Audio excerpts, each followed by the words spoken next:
Virtual Racing School was developed to provide support to the next generation of sim racers. No matter if you're a rookie or veteran or what car or track you'll be racing, our goal is to provide training every step of the way.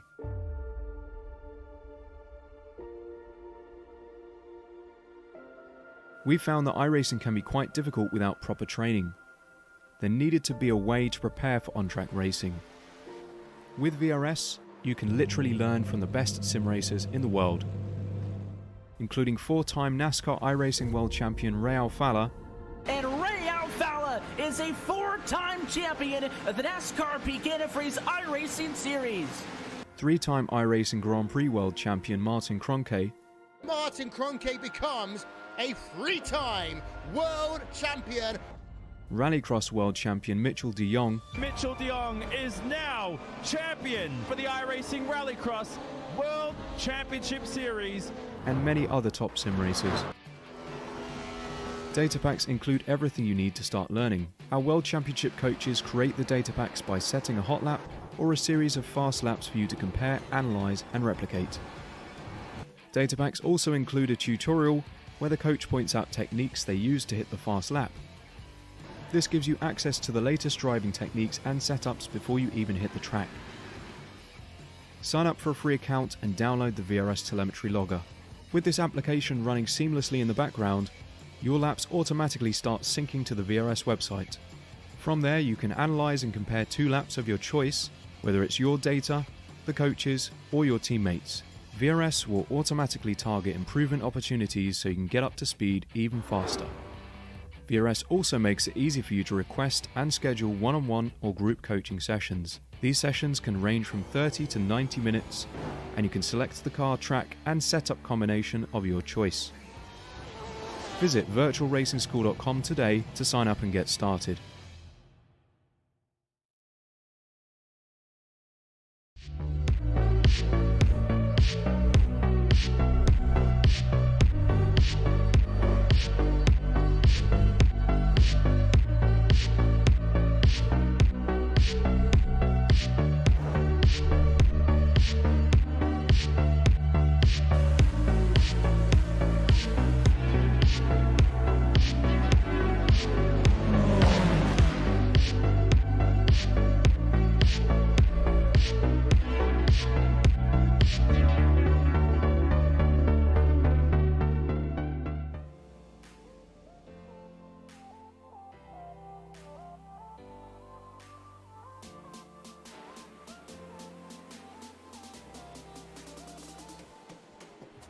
Hello and welcome to Season 3 of the Apex Racing League Prototype Championship, sponsored by Wave Italy.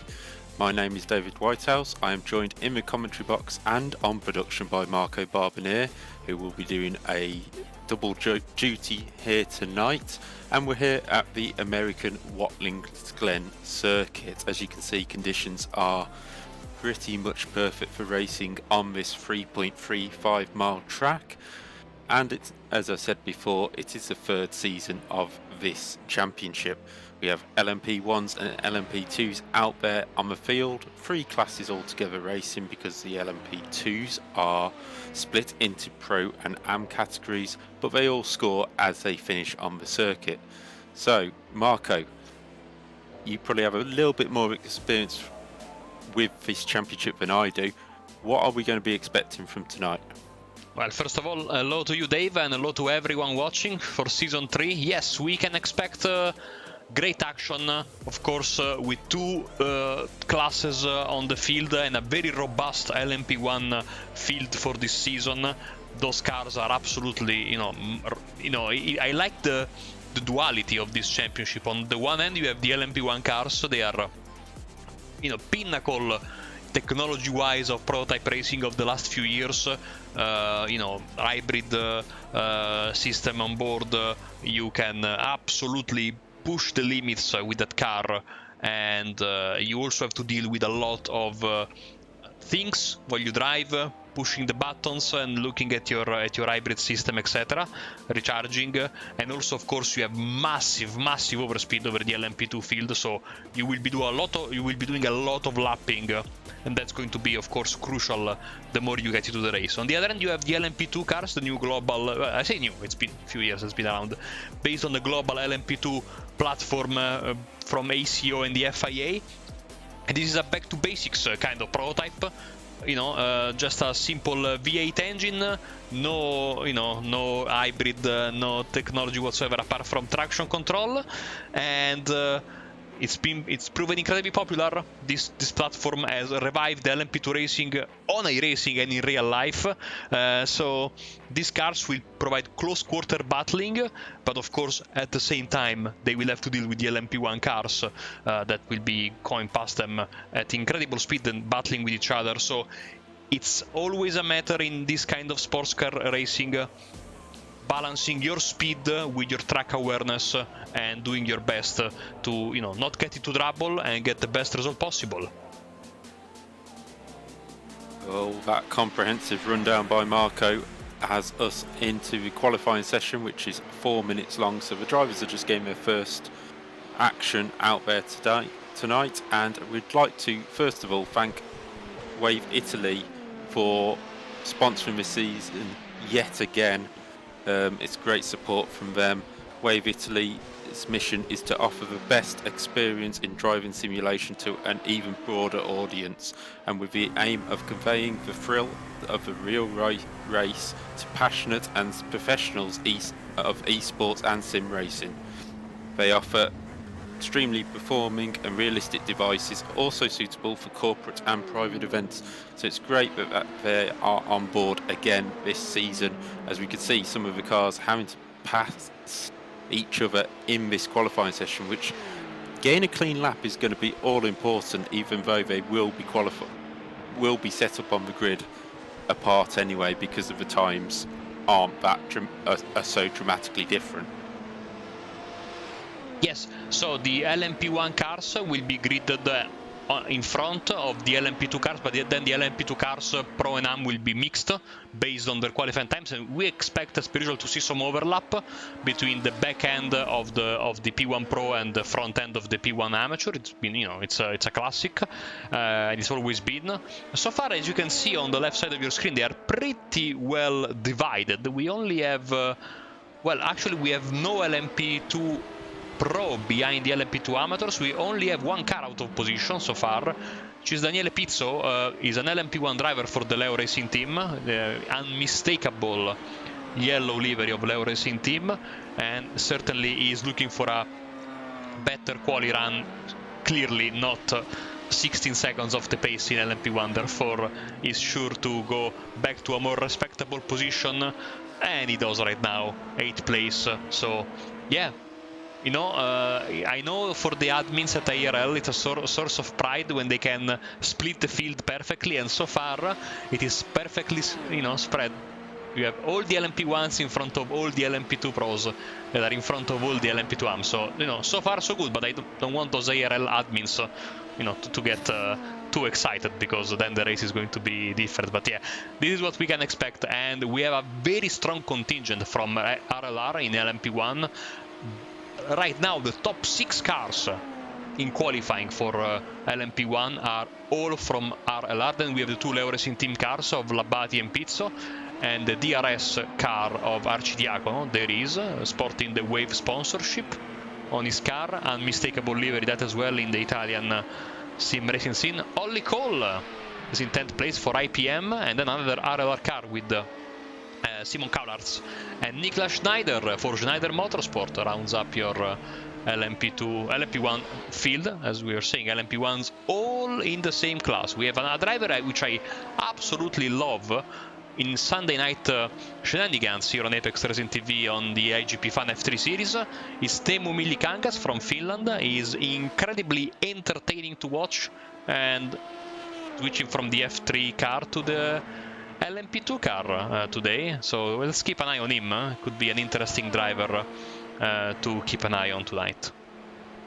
Yeah, Millikangas, it's swapping from an F3 to a LMP is probably not as drastic as everybody may think, even though you, apart from putting a roof on it, the downforce levels and the grip will be not similar, but it's the same kind of driving style. As you can see at the moment, going on your left hand side of the screen, you can see that everybody in the LMP2 class is in the Dallara, but in the LMP1 class we have a mix of the Audi and the Porsche, so there will be a bit of pride there between them on who's going to be top German manufacturer in LMP1. It's Raut, Sivi Sabo and Sorensen who are taking our 3 pole positions so far in our classes, as we are now watching Spets, who's in second place at the moment, only 5/100ths of a second off pole position. And in the Audi, pole position currently held by Porsche, so as I said before, the 2 German manufacturers will be fighting it out hard throughout this season to be top dog in the top class. Yeah, only one driver without a time so far, it's Sasha Lowe, privateer in the LMP2 amateur class. By the way, Hans Blankert, one of the veterans of the series for stage 1, has just gone into pole, but Roy Maas, another veteran of the championship as well, is having a fantastic lap so far. Can he improve? He does, and he jumps all the way to the middle of the LMP2 Pro field with his pole position. That is a great lap by Roy Maas for Stage 1 Racing Seniors. He moves up to 23rd overall and ahead of 6 of the Pro class drivers, so he is certainly mixing it in there. I'll also give a shout out in 8th place in the amateur category for Andy Thompson, one of our commentators here at Apex Racing TV, and he has decided to head out there for Performance Link eSports and is doing a good job of racing. He raced in the LMP1 class last year, now moved back to LMP2 AM, so he will be looking for a good result there, currently ahead of Stu Jacklin. So we're still waiting for a lap time from Sasha Lowe. I'm not sure whether they will have time to get one in, as we see a car just pulling up there. But the qualifying session has technically finished now, but the drivers will be finishing their laps. So we'll just see some drivers come across the line now. Zaro comes across and moves up into 6th place in LMP1. And Karel has took pole position so far in LMP2 Pro. Sorry, I'll just get my colours right before we start. And Mass has been joined by Bankwert, who moves up into 2nd place in LMP2 Amateur. So if we call, probably best to say P1, P2 Pro and P2 Am instead of LMP, like I've just been doing, as you can see at the top of the screen. But it's a very close qualifying session. 2nd place Spets only just misses out on pole position by 51/1000ths of a second. Yakubu is in 3rd from Armstrong, Littermore and Pizarro. So only Balog in P1 Pro to finish his qualifying lap.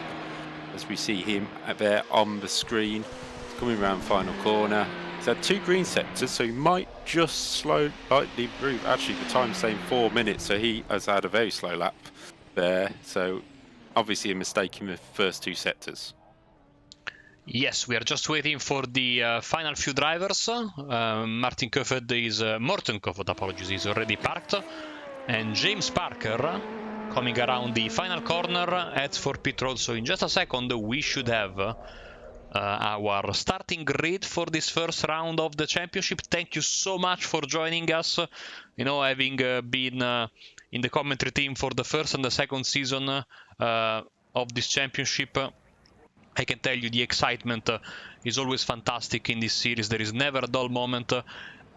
We have the dullest moment of the day, which is the, you know, in Watkins Glen, absolute traditional style, a full pace lap. So we have all the time in the world, Dave, to go through the starting grid. Oh, absolutely too much time almost. But it's Leonard Rahart in pole position for RLR Racuna eSports.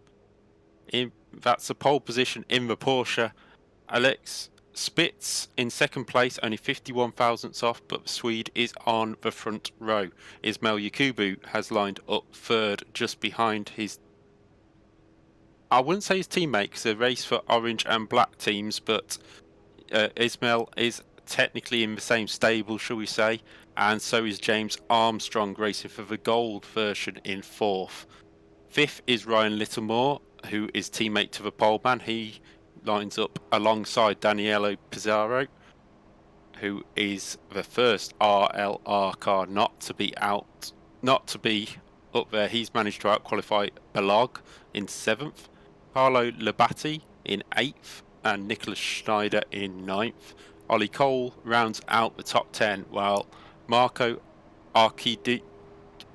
You'll have to help me with that one, Marco. Yeah, Arcidiacono, yes, legendary name in the Italian scene. He also has a spotter pack available by default on iRacing.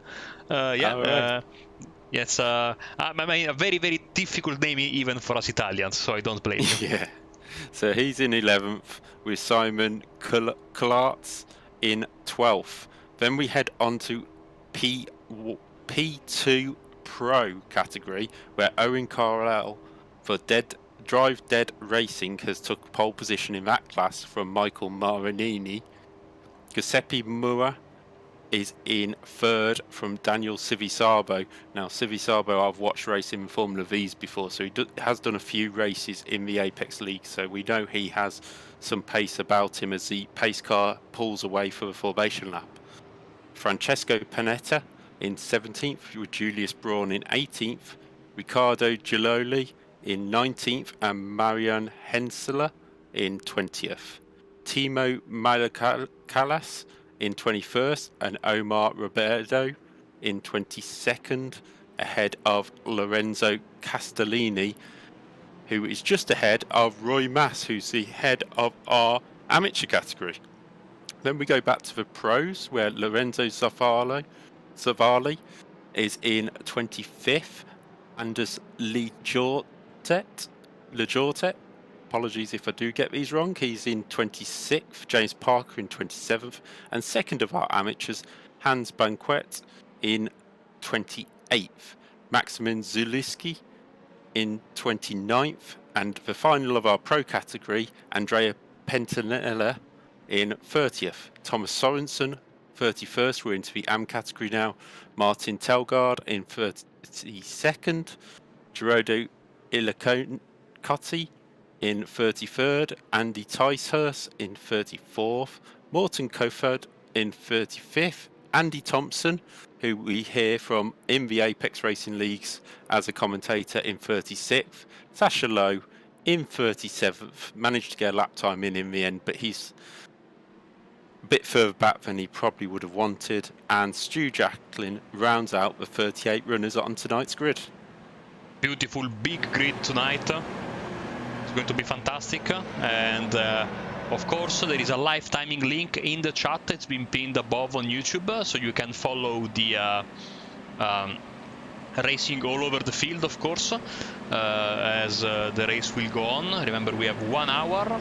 Quick look at the weather. You were saying perfect conditions. It's 6:30 p.m. almost, so I maybe don't know if we will be racing into the darkness, because it's April 1st will be already back into daylight saving, unfortunately, which I hate.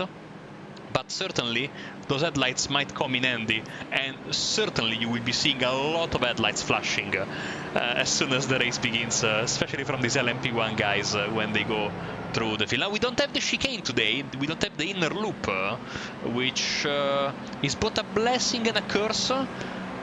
Better for the overall safety of everyone, but it means that these guys will get a lot of draft on that backstretch, and we can see 2, 3 potentially wide coming into the carousel. So very, very interesting, as the Porsche pace car is about to pull off into the pits. Now, when I used to organize this league, the iRacing pace track was the de facto pace car of the series, but now it's back to the Porsche. So Porsche pulls in, the Porsche of Rat leads them round to the start line. Spetz is alongside him, Armstrong and Yakubu looking for a good start, and the lights are on and they're about to go out, and we've got a crash behind already. That was Schneider, and is that Marco in 12th? Yes, it is. So the LMP2 field will come round and catch them very quickly. Here we go, they're trying to do the start, and there's cars in the middle of a track, and we've got another accident. And I'm not sure who that was. Was that Marco, who was still in the track at the time? I think so, yeah. Yeah, now upside down in the pit lane, and Milikanga's got the worst of it, unfortunately. I don't know why he didn't tow back then. And Yakubu is off at the carousel. So already incredible drama, and we are not even halfway through the first lap. Yeah, we didn't even make it to the start line before the first accident, and as we said, we probably should have expected the drivers to quit to pits if they had too much damage, and that really did cause some problems with the P2 field. But it is Rat, Spritz and Armstrong still leading the way. Balog up into 4th place, Pizzo in 5th and Littlemore in 6th. In P2 we have Carell, Civisarbo and Morini, who are the top 3 there, and Sorensen, Baquet and Maz lead the way in P2 AM. As we said, it was Timu who had big issues with the car sitting in the line. Yakubu's in the pits, so is Marco, and Riccardo Giroli has also headed to the pits on this opening lap before we even start. Here's a replay. I think he just ran into the back of no, it wouldn't be of Yakubu, I'm not sure who he ran into the back of there, but he quits to pits, whoever it was. Oh, it would have been Schneider, sorry. Schneider quit to pits, and then Marco just left his car there on the start finish straight. And yes, not exactly the start we were looking for. But back at the front, Spitz leads from Spitz has got past. I've only just realised that he's just got past at some point on this lap, and the two are slightly pulling away, just almost a second clear of Armstrong now. So this will be a race-long battle for the next hour of this race. Let's just get a quick look at what happened to Ismail Yakubu, one of the favorites entering this race, as he was heading for the carousel. You can see that's the black car. Oh, he went a little bit too aggressively on the left there. 2 wheels onto the grass, that's a big down. These drivers all have a fast repair, so they will be able to join back the race back, but of course it is not going to be easy. They will have a lot of time to they will have a lot of gap to catch up, and as Armstrong goes for 2nd place, they will not be good on fuel from now until the end. So it is, you basically force yourself into a tow or a slow crawl back to the pits plus an extra stop, because there will be a stop for both classes later in the race. Exactly, and you're not going to want to be using that fast repair this early. I actually think Yakubu may have come across the front of maybe Balog there, which maybe caused a little bit of contact. But here is Owen Carell leading the way in P2 Pro. He is 1.1 seconds ahead of Civisarbo, and there is Thomas Sorensen leading the way in P2 AM. He's still ahead of a few of the pro drivers. He's actually got the buffer of Pentanella in 8th in Pro, but he is sitting behind the leader of AM. He's getting the slipstream this time by, you can see the huge slipstream these cars pick up down this straight towards the carousel, and he's going to the inside, and Sorensen does the right thing and just backs out of it. He doesn't need to fight Pentanella, and it's now left for 3 amateur drivers at the front of their class in a line less than a second apart: Sorensen, Banquet and Mass. And you can see, of course, right now these guys, they will more or less maintain this kind of group, and in a bit the LMP1 drivers will be all over the back of them. So this is when we talked about the challenge of lap traffic, which of course, as we have an LMP1 car, that's Yakubu coming back from his fast repair. You can have a preview of what's going to happen here, of course, with Yakubu. And of course, as there was a bit of contact I heard in the back, and Omar Robledo from Spain is off at the conjunction between the old track and the extension that was made when the boot was created. That corner, one of the most treacherous bits of tarmac in all of iRacing. It's basically like it's covered in oil. I've spun there countless times with every kind of possible car. Now, granted, very bad driver, so that doesn't, you know, mean a lot, but it is absolutely dreadful there, and you can see the difference in speed, especially when these LMP1 cars boost. It's absolutely incredible. Which can be, again, a curse and a blessing, you know? Having this, because sometimes these LMP2 cars don't expect you to come at them so quickly. Yeah, that's Nicholas Schneider, who was involved in that crash before the start line, playing catch up now. He's got the top 7 of the pro category in front of him before he can start trying to catch the rest of the field. But he is 51 seconds off the back of P1s, so he will have a lot of fighting to go. But here we have a look at Owen Carell, and Daniel Civisarvo is now under pressure from Marinini, who is driving really well here at the moment, closing the gap nice and gently, and he is up 2 positions. Civisarvo up 5, just having a look. Pantaletta and Sorensen are up 12, so is Corford, and the biggest loser obviously is Yakubu, who was down 30 positions, but at least he is still in the race. I'm just having a look now. Yes, everybody has rejoined apart from Timu Milikangas, who doesn't look like he has rejoined the race. Yeah, he has not rejoined the race at all, so he is our first retirement here at Watkins Glen. Top end of the LMP2 Pro field now has to contend with Niklas Schneider coming through, and of course the added problem in this case, as Mariani and Civisarvo are going at it at the carousel, is that they don't get the blue flags because it's a fight for position effectively, which is an extra degree of trouble. And of course you can see there 1 lap down is Yakubu trying to make his way through the field together with Schneider, who was able to stay on the lead lap. But then again, same, there will be no blue flags warning these drivers.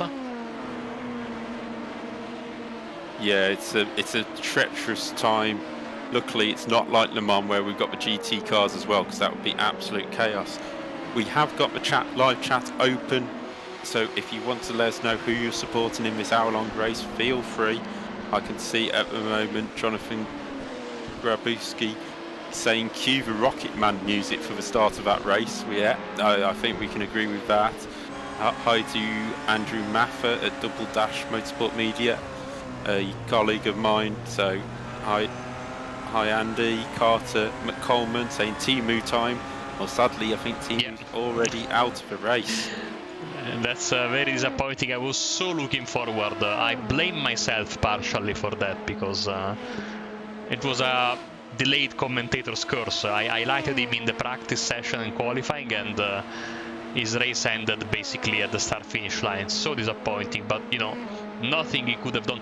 Going back to that, watching the replay, I can understand that Arcidiacono was maybe waiting for the car in front of him to start, but a driver of his experience, I would have expected, you know, to read the situation. Of course, it's easy to say it from here, but maybe should have read the situation a little bit better and towed at that point, because you know, there was no time to waste. The LMP2 cars were coming, and they were coming fast, and when you have such a big field, you have obstructed view. So the moment a guy moves in front of you, in the case of Milikangas, probably he was in the back of someone, and when that someone moved to avoid the car, you have no reaction time at that point. Yeah, it's just part of racing that these things kind of happen. Well, we've got a little lull as Schneider has now got back onto technically the back of the P1 field, even though he's 56 seconds off the lead now. We'll just have a quick word for one of our people who help us create such great TV coverage or streaming coverage of these races. That is SDK Gaming, who help us produce the overlays that you can see here today. SDK Gaming can add a virtual hub to anything on iRacing, so whether that's yourself or any leagues you want to broadcast. It shows timing towers, relative boxes, mini-maps, fuel calculators, and you can send it to your Twitch stream.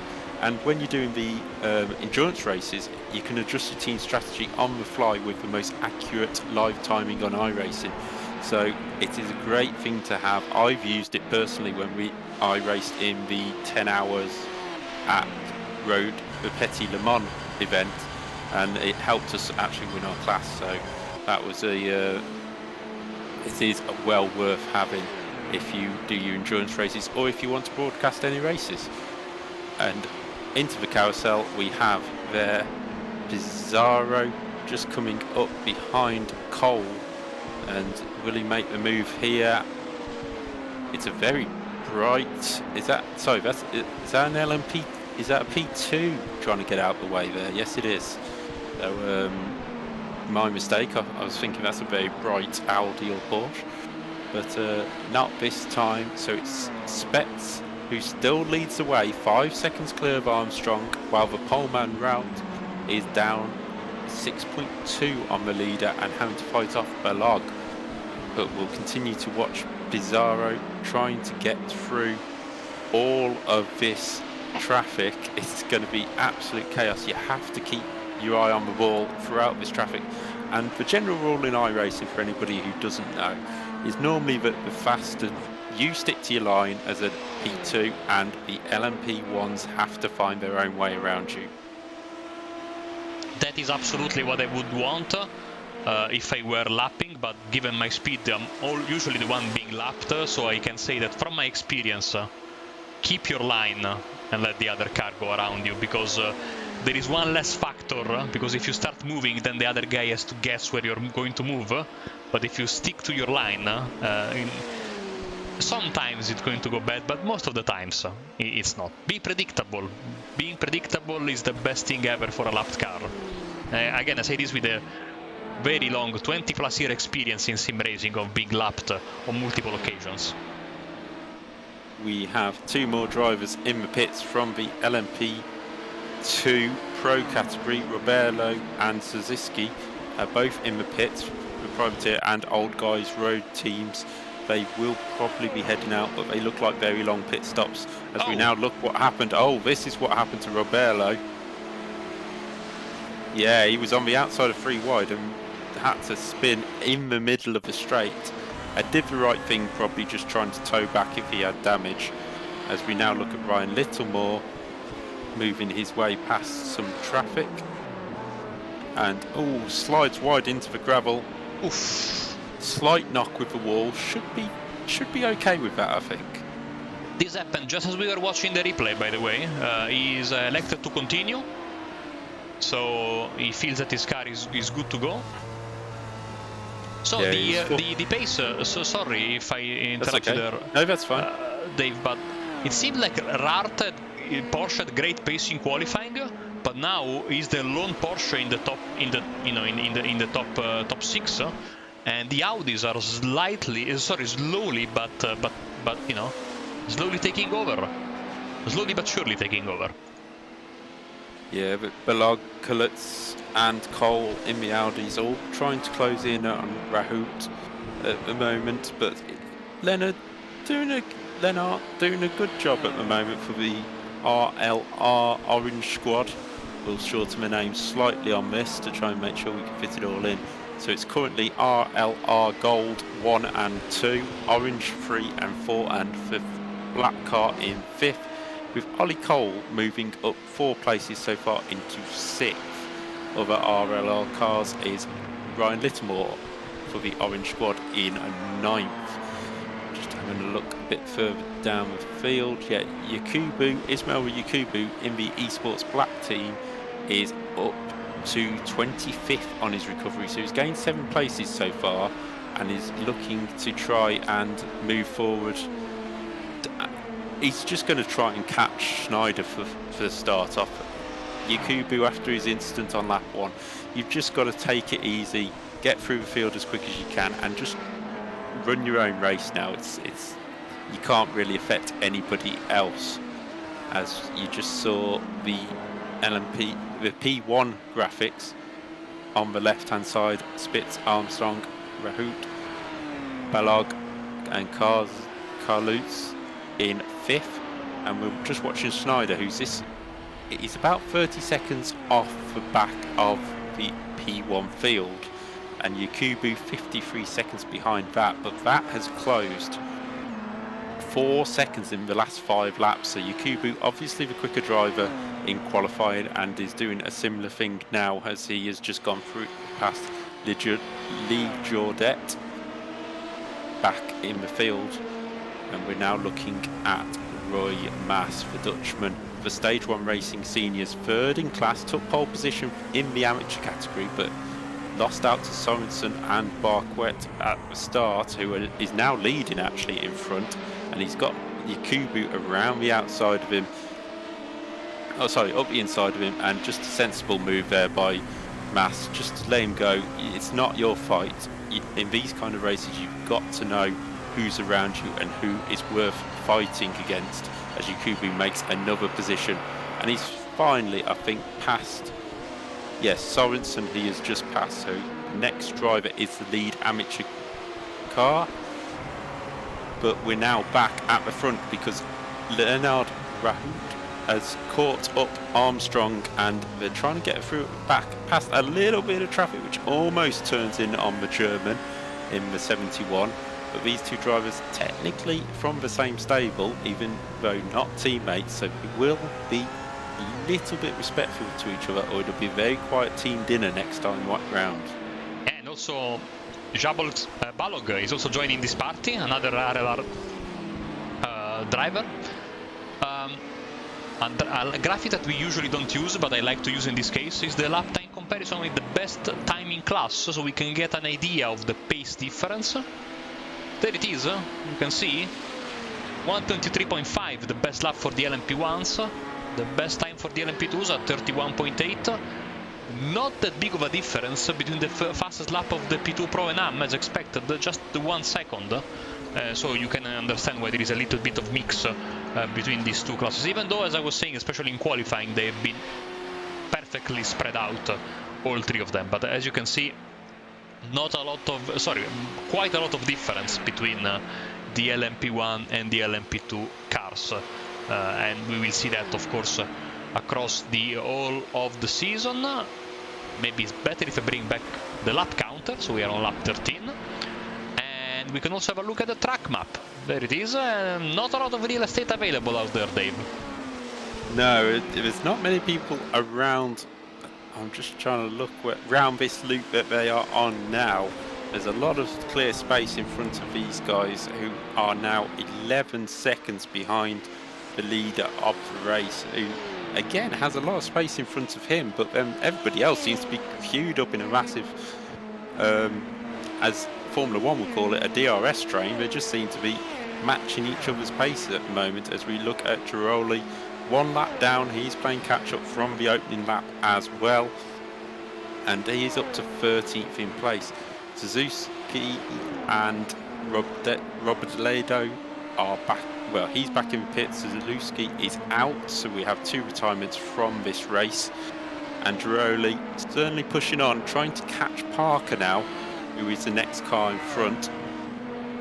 And here is the driver who was stationary as the P2s came round, and Marco making his moves to try and move back up the field. Yeah, down 1 lap to the rest of the LMP1 field. As you can see, he is coming out right now of the boot section, whilst the leader has just entered it. Alexander Spets, of course, Spets, Rart, veterans of the series from the past. As Yakubu makes another move, he goes past Civisabo as he's in the middle of this fight for the last podium spot in LMP2 Pro between Muya and Civisabo himself. I love the sound of these LMP2 cars. This Gibson V8 engine sounds absolutely amazing, both from the outside and from the inside.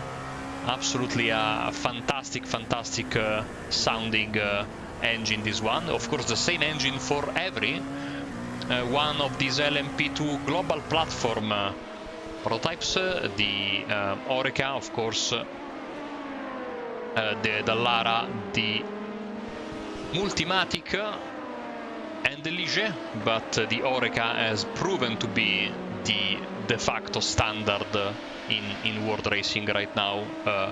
almost everyone is running that prototype. Whilst the Dallara has had a lot of success, this one in the version that has been used as a basis for many, as Zivisabo hits the wall pretty hard there. The basis for some of the best and most successful prototypes in the DPI category over in North America. Yeah, sorry, I just noticed we've had a change for second place. The timing doesn't show it, but Rahout has got past Armstrong, it's saying. Yeah, there we have it on screen. So he's finally made it through, and the Porsche running very well at the moment, only in the hands of Leonard, as we see him just pick up the slipstream. And what an overspeed he got on his stablemate there, heading to the outside towards the carousel, and there's nothing you can do about that. Straight past, and use that hybrid system perfectly to make that overtake. And just as we switch back live, Armstrong goes back in front, and Alexander Spetz has made his way into the pit lane. Yeah, that's possibly, is that an early stop for him? Because if he is Armstrong heading in as well, so maybe these guys might need to do a couple of stops for this. I'm not too sure what is. I think it's a little bit early, but I don't know the fuel sort of calculations on this, as Rahout has kept going. Balog is up right behind him now. Balog, who started a bit further downfield, he is up 5 positions so far and is trying to push for the lead. He has just sort of kept a watching brief at the moment, so I'm guessing he's probably been saving a little bit of fuel as he can behind the others, just slipstreaming along and just taking it easy to push later on in the race. We are 22 minutes into this race at this stage, so we are seeing the formations back in line, because Yakubu is back on past all the P2s and is one lap down at the moment. Just to avoid any confusion, in case anybody is wondering, obviously you can see the timings on the left hand side. They are to the leader of their class, so it's not for example Moir here, he is not 6.2 seconds behind the leader of the race, he's 6.2 behind Corral, who leads his class. So just in case there's any confusion there, that means like Yakubu is 1 lap behind the leader of his class, as we now watch Giuseppe Moir is leading, is in 3rd place, sorry, in class, as we have another visitor to the pits. That is Coularts. But the top 4 have now continued on, little more up to 6th now because of these pit stops. And Marco, with your experience of this series, is it normal just to be the 1 stop in these races, or do you often see 2? First couple of seasons, the LMP ones used to stop around the 30-minute mark, so it was a 1-stopper all the way. As Roy Mass from 3rd has had a problem. Yes, it looks like he may. It looks like he may have lost it on that slippery corner you're on about. He heads down the hill. Yes, it's going to be on this corner. Oh, there's a dive to the inside. Does that not help him? Oh, he leaves space and then gets on the power in the same place and just runs wide into the barrier. I think another thing that makes that corner so treacherous is it's quite a sharp incline and then suddenly flattens out in the corner. So these LMP cars will hit that bump quite hard and sort of take away your steering for a couple of seconds if you haven't got the car set up correctly. So I'm reading now the rule book for the championship, which I have at the ready here, because as I was saying, usually these cars can go to, sorry, my mistake, the LMP2 cars were stopping around the half an hour mark. LMP2 cars, LMP1s were pushing it a bit further. So I'm a bit surprised by this early stop by the LMP1 drivers there at the front. Yeah, it's a bit surprising that then, but we'll see if it's going to work out. As you can see on the timing screen, the top 5 haven't pitted yet, as Littlemore moves up past Pizarro for 3rd place. Stu Jacklin, we are watching at the moment, trying to move his way through. We're having quite a few drivers popping into the pits now, so as Sivi Sabo sets the fastest lap of race in his class with a 31.5. But chaos here, trying to get through the traffic for... Well, Stu Jacklin is the traffic, and he has a few P1s trying to get around him at the moment. Remember that after this we'll be heading for Monza on the 19th of November. The 26th of November will be at Road America, then Sebring, Hockenheim, Spa, and the final 3 rounds are going to be announced at a later date as per usual, trying to follow at best the official calendars in iRacing to provide the drivers an extra reason to race in this series, to give them extra practice for that week's official track, or to, you know, just use a track that has been used in the past, therefore, you know, not having to waste hours upon hours creating maybe 2 setups for 2 different races at the same time. We have cameras on Hensel as he's trying to go past Jacklin. That's an ambitious move on the grass, and that was inches from becoming a disaster, and it does. Ooh, both cars heavily into the barrier, possibly worse for Jacklin than Hensel, as we see the drivers try and rejoin, and it was just a move by Hensel, heads to the outside of Jacklin, and he gets a nice slipstream but doesn't realise there's not going to be a car's width, goes onto the grass and then still tries to hang it around the outside. I think it might have worked, but then the two just both moved in and out on the corner, and I think it's just a racing instant, that one. They both sort of moved their line slightly in the corner thinking they're clear, and it didn't quite work out, so those 2 drivers fall to the back of the field. And here we are on board with Francesco Panetta, and you can see the limited vision that these drivers have in these cars due to the roof and the pillars around them. So that kind of accident that just happened could happen because you can't see the other driver. Yeah, absolutely. These cars are very limited, both the LMP1s and the LMP2s. Having a triple monitor set or VR is a great help in this situation. It's especially this camera angle makes you really appreciate how small the opening actually is to watch outside. As Spets and Labate are going at it, of course, Spets has already pitted on lap 15, so did Armstrong, Coulards on lap 16, and lap 17 for Ollie Cole. Now, someone was in the chat was very interestingly pointing out that maybe they stopped this a bit earlier now than usual because probably of traffic management, which is of course something that the drivers have to take care of during these races, and this is where having a spotter can help immensely, making the calculation on where do you come out when you stop, and making sure that if you have traffic right now but you stop, you're good to go until the end and you come out in clean air. That could be the difference between a victory and a 3rd, 4th or 5th place. So not to you know, something to keep an eye on, and I'm sure these drivers, those that can have the help of a real life spotter, are absolutely doing so, as the fight for 3rd place overall is getting quite tasty, as you see Ryan Littlemore boost away from Daniele Pizzo on the backstretch. Yeah, that was a perfect example of how a driver can use this hybrid system. As a driver goes past Pizarro there, that looked very easy. Who was that on the track? Was that Yakubu coming back through the field? Yes. Possibly. Yeah, so Ismail Yakubu, who qualified high up, 3rd on the grid, had that instant on lap 1 at the carousel and has been playing catch up ever since, is now starting to make his way back through the P1 field.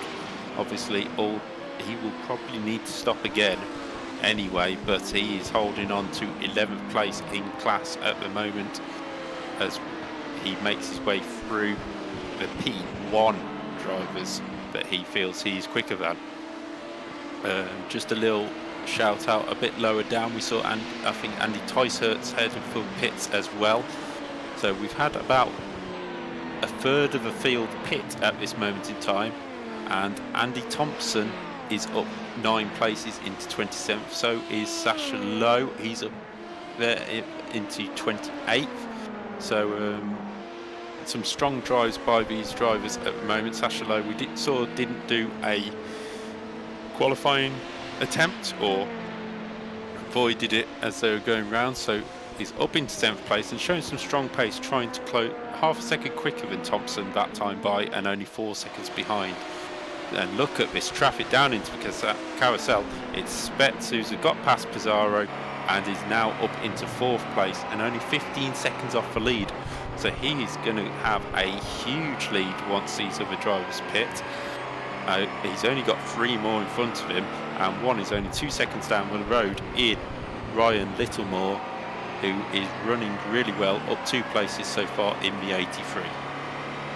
Fantastic pace from Spets after the stop. And you know, Dave, all of a sudden, without us realizing it, we are already past the halfway mark of the race, as the sun is setting lower and lower over the horizon here in upstate New York. We are entering into the final half of this race. Leonard leads over Shabolz Balog and Ryan Littlemore, but these top 3 haven't stopped. Tell you what, we can have the pit lane counter. Maybe. There we go. You know, I should know how to use this program after 4 years. As you can see, a plethora of 0 stops all the way through. We can expect the LMP2s to pit soon-ish. Now, of course, in between seasons, it's been a while since we had this championship on Apex Racing TV. iRacing tinkers with the fuel tank size, the tire life, especially in LMP1, because it's you know, you need to get a good balance of performance, but also in LMP2. So these times that I'm giving you change slightly in between seasons. So some seasons the LMP2s go a bit longer, some seasons they do go a bit shorter. But yeah, a lot of 0 stops, and of course you see Yakubu and Arcidiacono already with a stop together with Schneider, but they have to stop again. They stopped in the opening lap to sort their issues. Trouble for Giuseppe Muia in the LMP2 class for 3D Rap Squadra Corse. Yeah, it's down in the carousel again. Ooh, the grass, and he was sitting in 3rd in his class. Ouch. Yeah, the carousel is biting back a number of drivers today, and a lot of it is to do with the grass on the inside, but on the outside, sorry, as we now see Panetta making his way past Civi Sabo, is that just behind him? So that is 3rd in class. Civi Sabo, after a great first half an hour, is just slipping back slightly in this B2 Pro class, which is still being led by Carell, as we see some drivers heading out of the pits. That was, I think it was Yakubu back in the pits for his actual stop rather than his repair. And we're on board with Balog. That is the leader in front of you in the Porsche. And as we said before about the Porsche and the Audi split, Porsches are now being dominant, but obviously most of them have to pit. So maybe this is something about the Porsche's fuel tank is just that little bit more lenient on the fuel.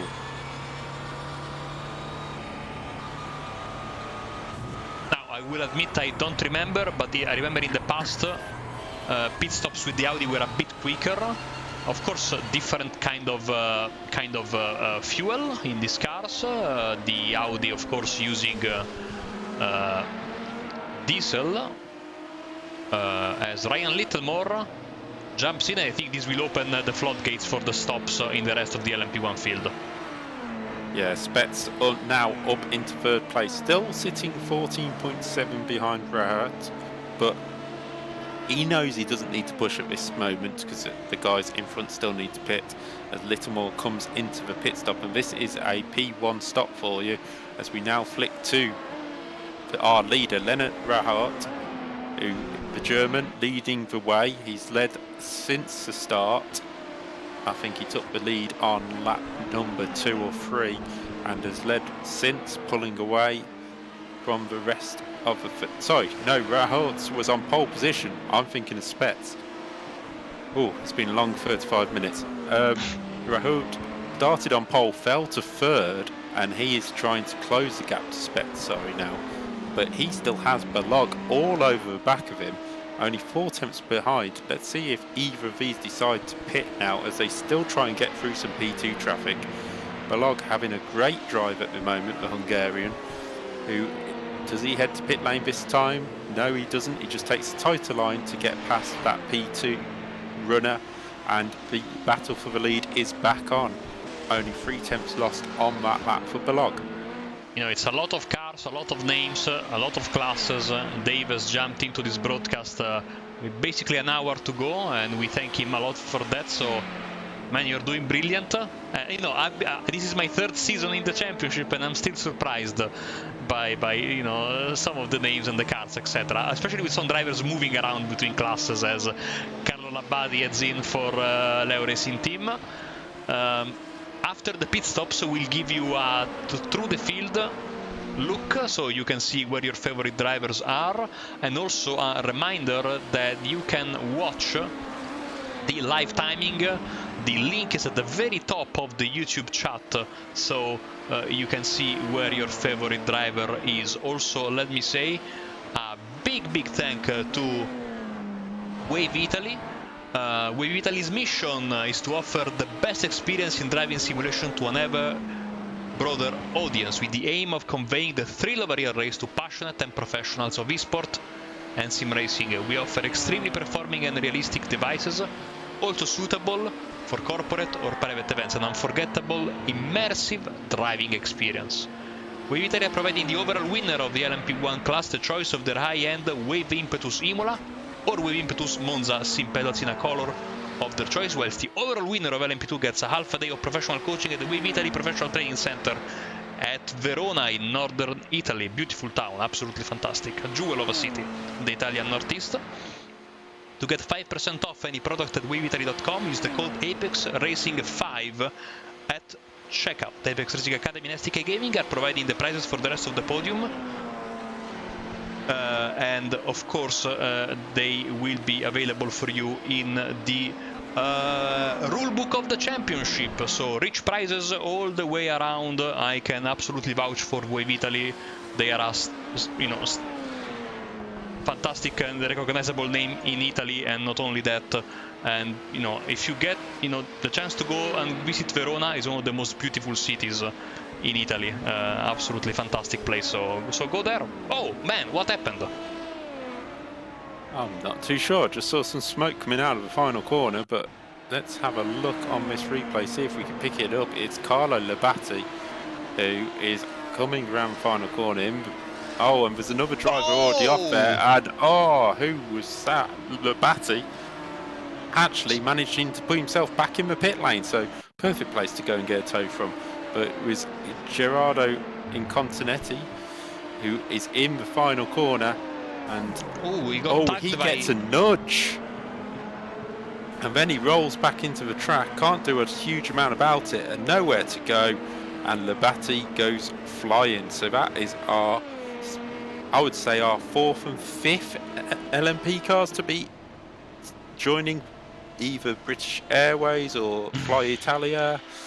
Certainly joining the fleet up there in the sky here today, as Rahout and Balog have both headed to the pit lane, and Spets and Armstrong are back into the top 2. Oh, yes, Armstrong has actually lost out, sorry. Armstrong has lost out to Rahout. These are the drivers side by side, and Armstrong goes round the outside, so very close there. And the pit stop strategy almost worked for Rahout there.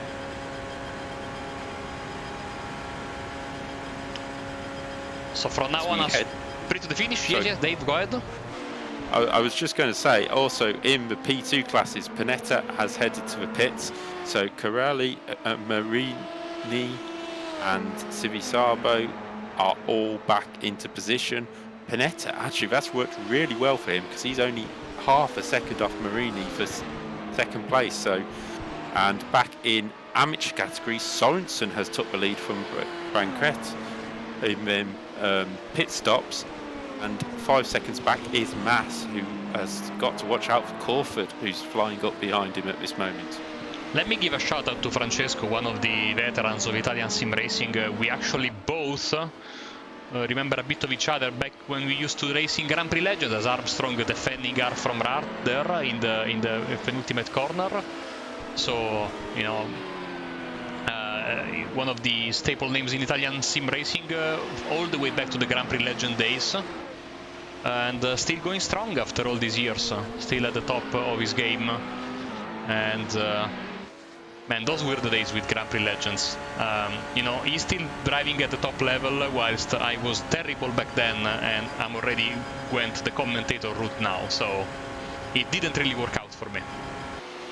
Yeah, Grand Prix Legends, that's a neck blast from the past. As we see Panetta here. Here's also Julius Braun here, heading round towards the end of lap. He is closing in on Noir, who is in 5th, and not having the pace he had after that incident. Maybe a little damage still to his car. Here is Banquet, who's got back past Sorensen in the amateur category. So much action through the field here, we can't keep up. There's 38 cars who started this race. We still have, I think, over 30 cars still running at least. And also, if you want to be able to race in a series like this, head to the Apex Racing League website. There's this prototype series, we have Formula V's, we have GT series, iRacing the GT3 AM category on a Tuesday night, and we've got so much racing on, and also there's other things over the weekend as well. So head over to the Apex Racing League and find your series and join us for the series, which will be put out live on Apex Racing TV. And just very quickly as well, I would suggest you head onto the Apex League Apex Racing Team YouTube channel.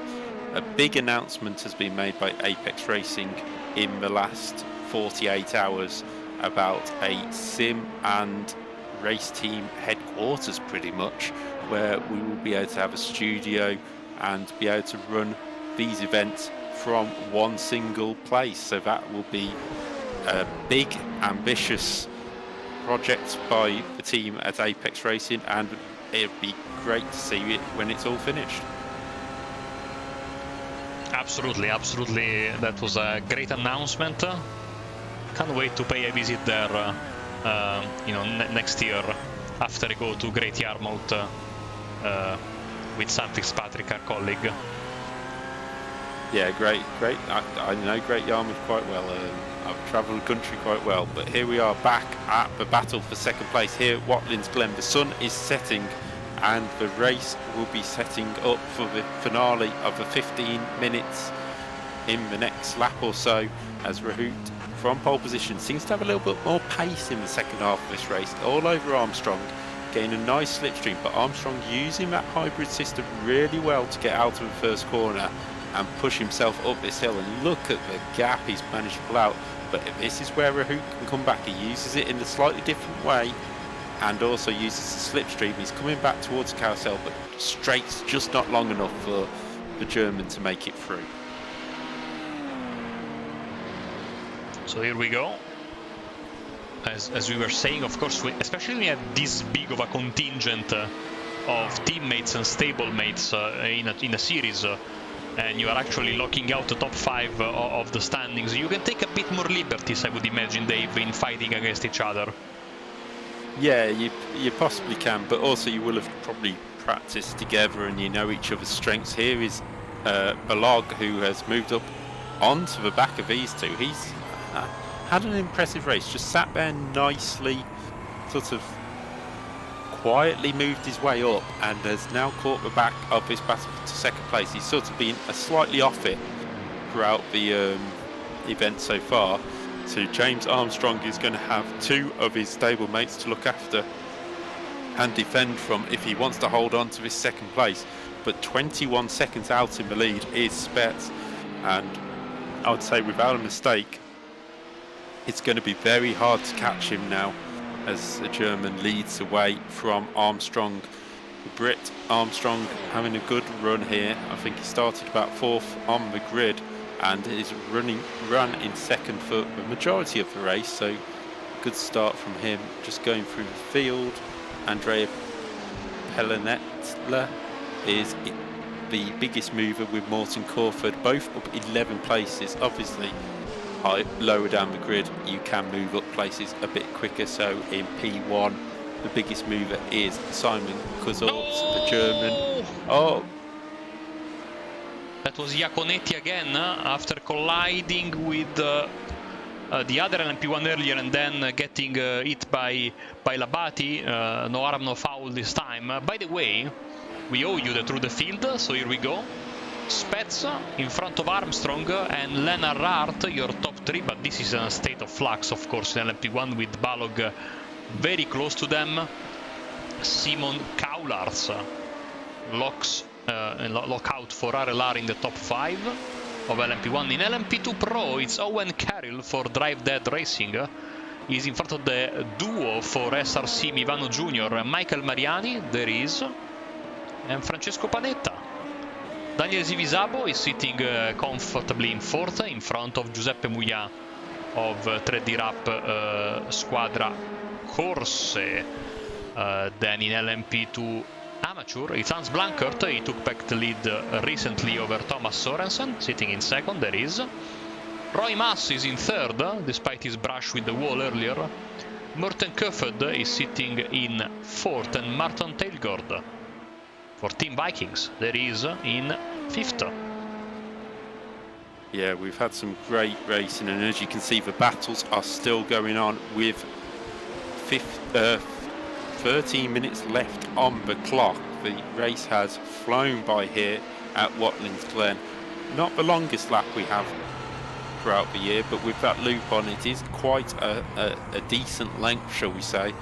And we are now on board with Balog. As we go up to that tricky corner, you'll just see it flatten out as you get the turn in, and that is what causes a huge amount of problems for the drivers, especially when they're catching the P2 cars to lap them. But these drivers in P1 have been trying to keep it as clean as they can as they make it through P2, as we see our pit stop there for Zofeli, who was 8th in class, now 9th in P2 Pro. So a late pit stop there. I don't know if he pitted early in the race. Here is Michael Marinari and Francesco Panetta, who are battling over 2nd place in the P2 Pro class. As mentioned by Marco, they are teammates, and it's a very close battle, 1 second at the moment. And we've got more cars trying to go side by side. There is a Porsche trying to come through there, and we are now at the stage where P2s are actually lapping P2s, which is even harder because they're all, while they're lapped down, they're still relatively the same speed on the straight, so it's not the easiest thing to try and lap a fellow class car. It is the, you know, just when you have the LMP1s, LMP2s and maybe GTs fighting with each other the same bit of track, this is not as dangerous, but still you are absolutely right, a very tricky proposition when you have, you know, cars and 3 different situations all battling with each other with different speeds, of course, and the classes are not a monolithic block, so you have the faster guys and the slower guys in each class.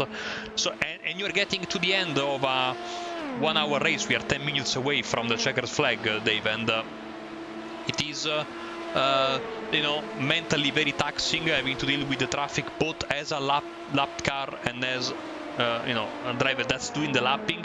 So this is the part of the race where it's absolutely critical that you keep your concentration, don't throw away all the good work you have done over practice, qualifying and these first 50 minutes of racing.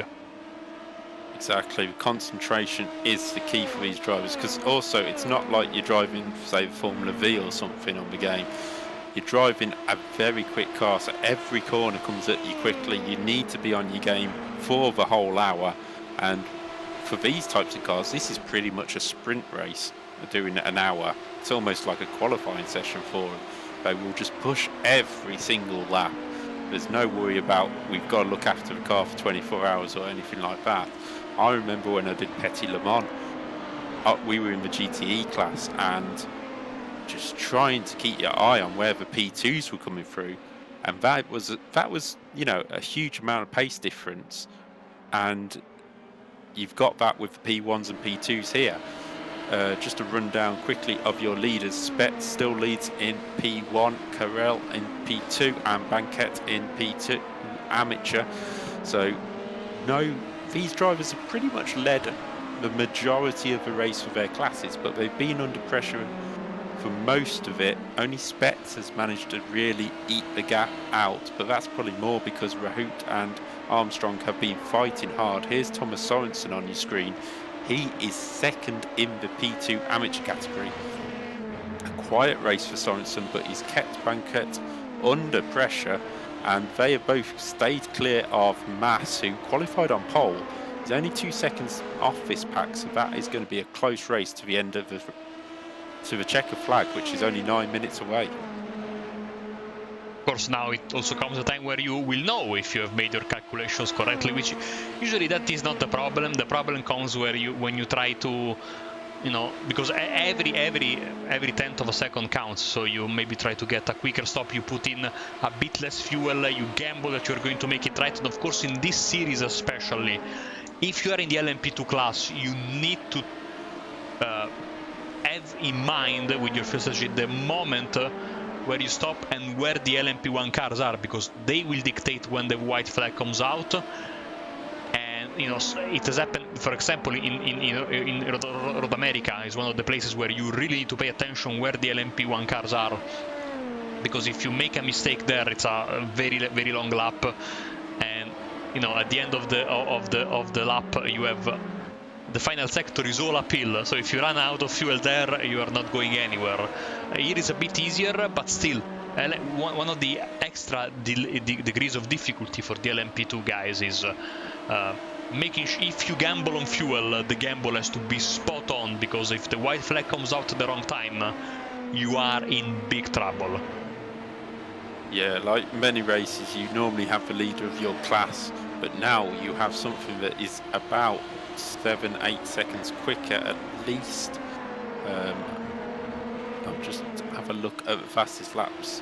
We've got a 25.0 for the P1s and a 32.1 in the P2, so that's showing yeah, about 7 seconds difference in lap times, maybe 8. So you can't dictate the pace yourself and decide how many laps this race is going to be, because it's going to be down to, this time, Spets in the lead, who actually has such a lead he can probably back off to make sure he doesn't have to do too many laps, but he won't be one worrying about fuel. It'll probably be Carell, Marinini and Panetta, who might have took a bit of a risk on fuel, but they seem pretty experienced drivers and won't have took the risk to lose their podium places, because they are well clear now of Sivi Sabo, who seems to be falling back. He's back into the clutches of Moir in 5th, and Braun in 6th, who's closing in. So Sivi Sabo maybe a bit of damage, because he did a 34.1 last time by, and was that the move, or was that just a driver getting out the way? It was just a driver getting out the way. He's got 3 tenths up the road to Sivi Sabo, just the driver in front, but Sivi Sabo not the quickest of laps last time by, and yeah, I think he must have damage, because that was candy from a baby for Giuseppe Moir, the Italian, making it past the Hungarian, and I think Sivi Sabo may have a bit of damage and just trying to get to the end of the race without having to stop, because it's not making a drastic change to his position on the track. The headlights have been turned on the car, so we can say it's officially a night race.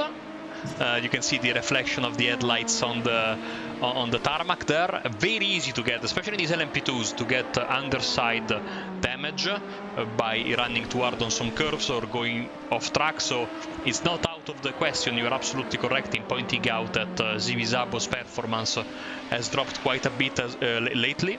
So Of course, it's also important to remember tire management, very important. It is not, let's say, it's not worth your time wasted in the pits to change tires with these cars, especially when you do only 1 hour. So these drivers don't take tires. And whilst these are tires designed to last for multiple stints, they can triple stint the tires, especially the LMP2s, but also the LMP1s at Le Mans. Certainly, if you are too aggressive, you're going to pay the price already. But Zivisabo, you're dropping like a stone, unfortunately for him. He should be safe, even though, as you can see, well, not very safe at all, because Julius Brown is closing in on him at a quick rate and might attack him in the final minutes of the race for that 5th spot overall in the LMP2 Pro class. So let's keep an eye on this battle. Closest fight on the field is this one between Muya and Zavo, but Muya is pulling away. We have Sorensen, who's fighting with Lille Jordet, but they are not in the same class. And of course Armstrong and Leonard together with Balog here. But these guys haven't really attacked each other in the past few laps. As you can see the headlight flashing there. I was expecting to see more today, but everyone has been as well. But now that you can see the headlights are working, you're almost encouraged. You see, now these headlights are of some use today. You can see the reflection on the ground, and as Muya went past Zivisabo earlier, I don't know why I just got the notification on my live timing.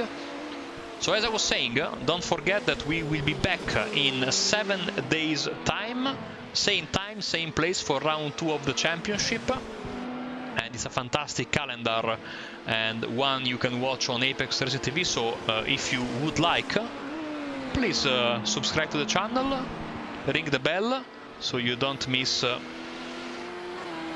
any broadcast, and we have a lot of stuff coming up for you soon in the next few days as well. There is basically 1 or more broadcasts each day, and of course during the weekend there is a plethora of them at all time of day, European evenings, American evenings, etc. So thank you so much for watching this race, as the leader is already halfway through his lap number 40.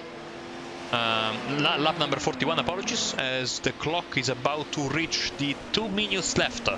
Therefore, we're about to get the white flag, as Daniel Zivisabo is now in the clutches of Julius Brown with a bit of LMP1 traffic between them.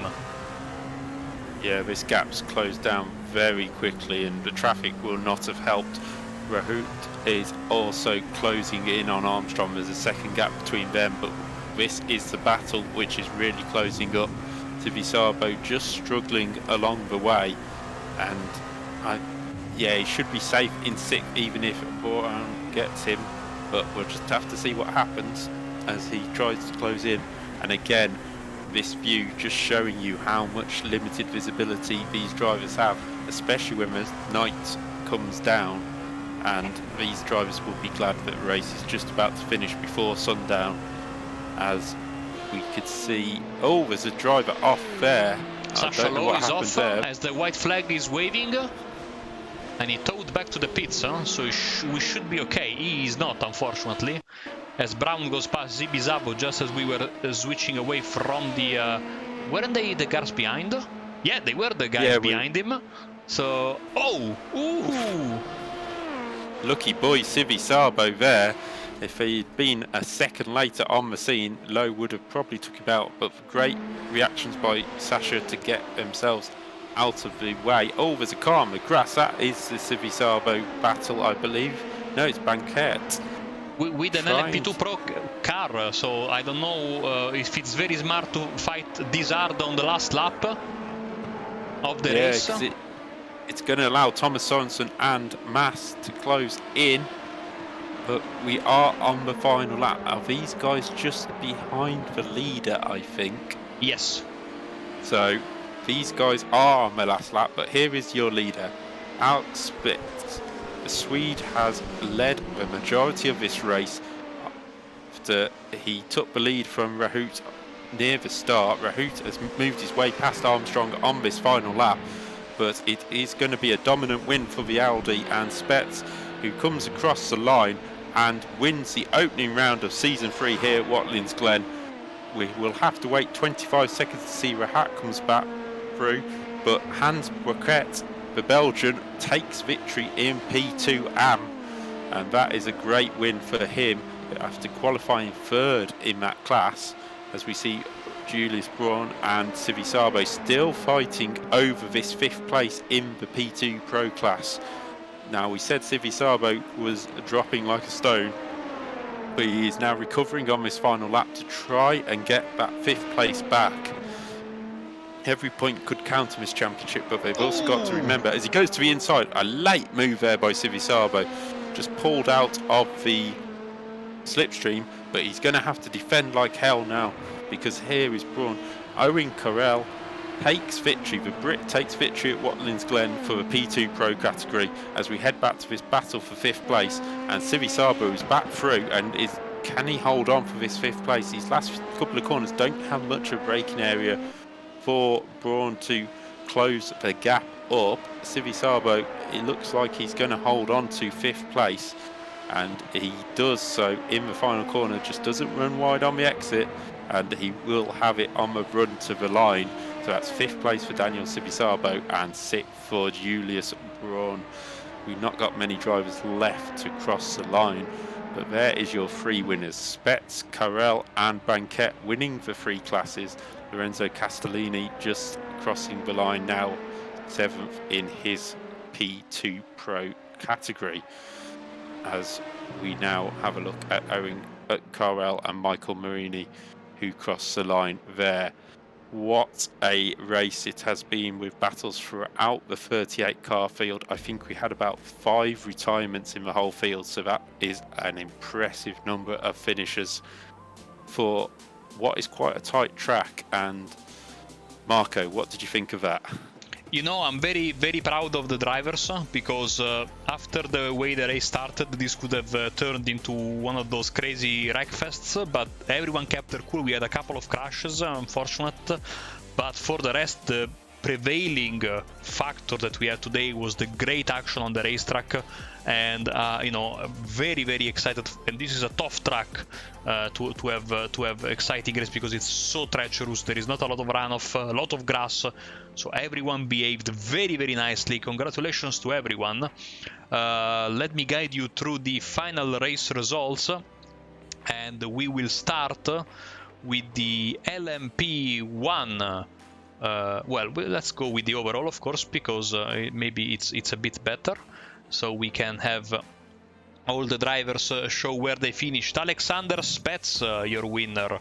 And, you know, all of a sudden you look at the timing, 25 seconds. It's an incredible display of pace from Alexander over his teammates Leonard and James Armstrong. Jabol Palog in 4th and Simon Kaularts in 5th.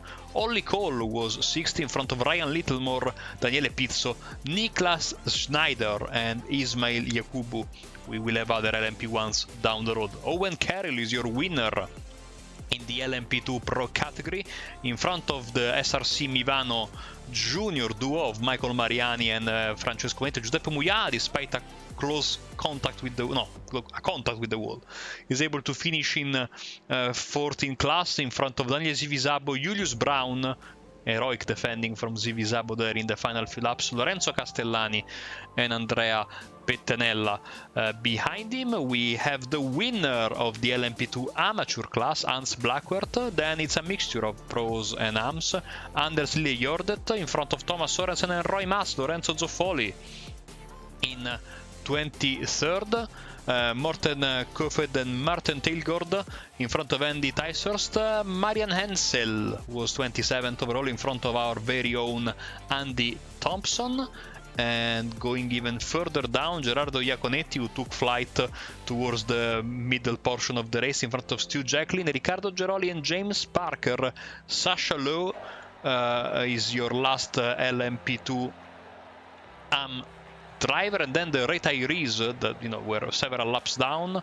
2 LMP1 drivers in Carlo Labbati and Marco Arcidiacono, and then 3 LMP2 pros: Omar Rovledo, Maksinzowski and Teemu Millikangas. That should be all of our drivers today, and of course you are very welcome to join us in the interviews. And I think that Dave is standing by with our race winner Alexander Spets.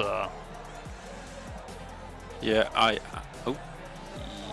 am, and here is Alexander. Alex, a great performance for yourself in that race.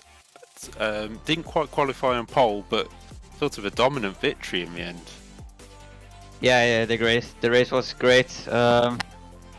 Obviously the Porsche is a bit faster, has more boost for the qualifying, but I managed to overtake Leonard on the third lap, I think, and then I was just trying to not get hit in traffic or something and just save my way. Yeah, you certainly pulled out the gap, especially after the second pit stop. I think it was 25 seconds in the end. Have you come into this looking to try and win the championship? Yeah, definitely. It's a good opening of the season to win, of course. When I try to avoid some traffic with the early pit stops, and I think it worked out in the end. Yeah, we did see you go for the early pit stop and wondered whether it would be to do with the traffic, and obviously you've explained that was. Was there anything in the race that didn't seem to go to plan? Because it seemed to work like clockwork to us.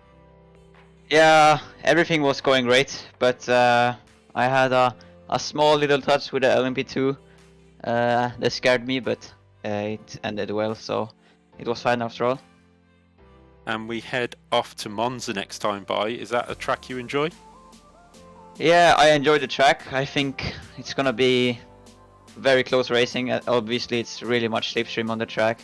The Porsche M1 have had some great pace there through ESS, so I think they're gonna be competitive in the Porsche too. And I think it's gonna be great fun. So congratulations on your victory, and before you go, is there anybody you want to give a shout out to? I would like to thank my team, ARL, Rukanor eSports, and all my sponsors, and my family. Okay, thank you, and congratulations on that victory again, Alex. Thank you. That was Alexander Spets, the winner of the P1 category, and I think we have the P2 Pro winner, Owen Carell, in the waiting room if Marco wants to chat to him. Absolutely. Apologies to Alexander because I didn't select his car on the replay while we were interviewing him, but yes, that was the voice of Alexander Spets, so apologies, Alex. Congratulations. And yes, we have Owen, the winner of the P2 Pro class. Welcome to the booth. How's it going?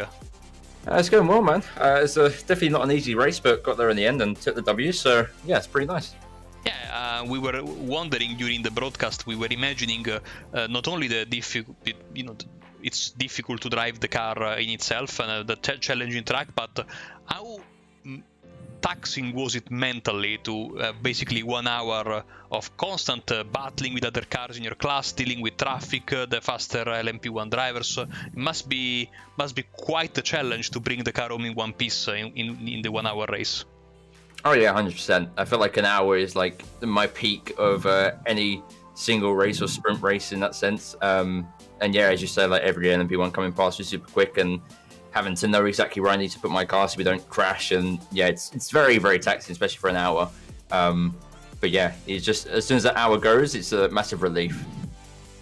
And that's a perfect way to start the championship. And I'm sure you're looking to get more of the same in Monza in 1 week's time. Are you confident for the Monza race? Oh yeah, 100%. I feel quite confident for the most of the calendar. Like when I saw it, that's one of the reasons why I signed up as well. I was like, these are tracks that I race a lot and I seem to do quite well at. So yeah, I'm definitely looking forward to Monza next week. Awesome. Well, enjoy the victory. It's been a fantastic race from you. Before we let you go, anyone you'd like to thank?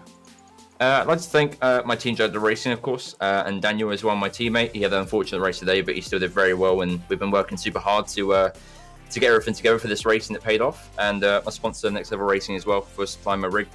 Thanks to them, guys. Awesome. Thank you, Owen, and enjoy the victory, and we'll catch you in 1 week's time, hopefully.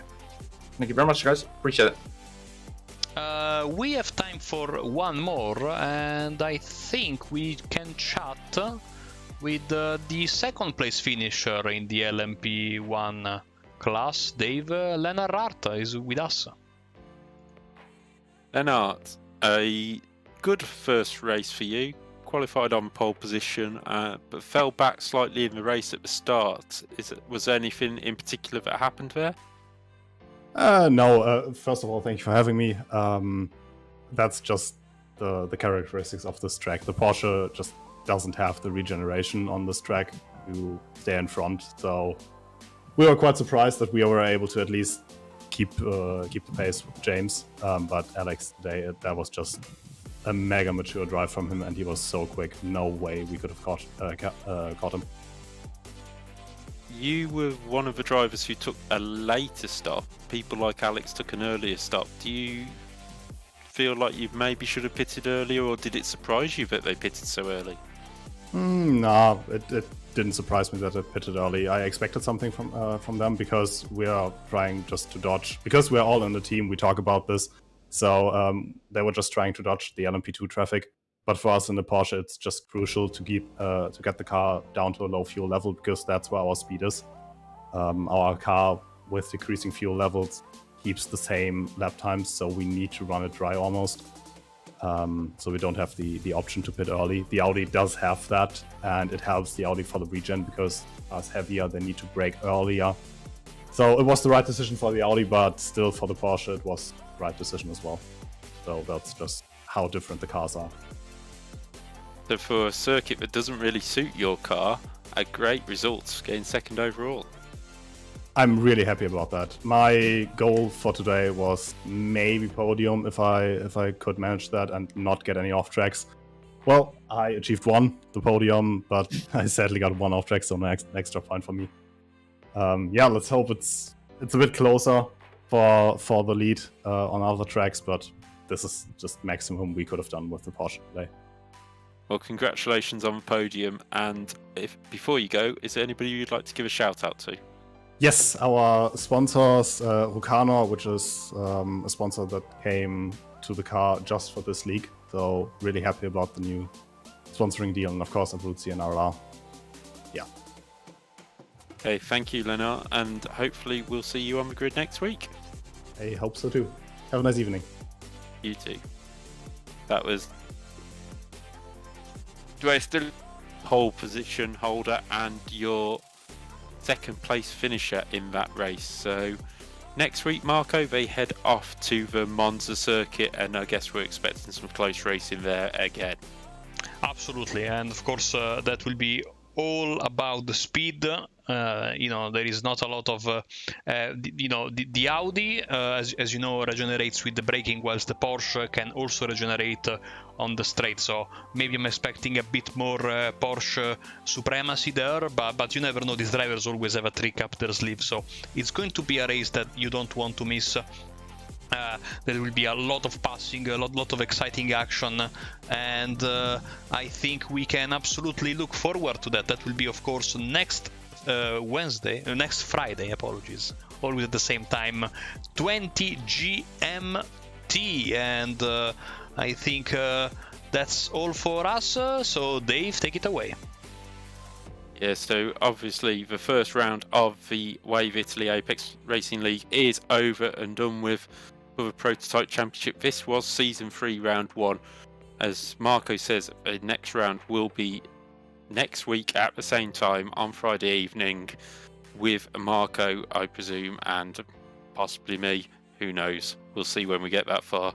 But we thank Wave Italy for sponsoring the series, and we thank you for watching. So from myself, David Whitehouse, and our commentator cum production editor, Marco Barbanir, it is thank you very much for watching, and good night, and hopefully see you next week.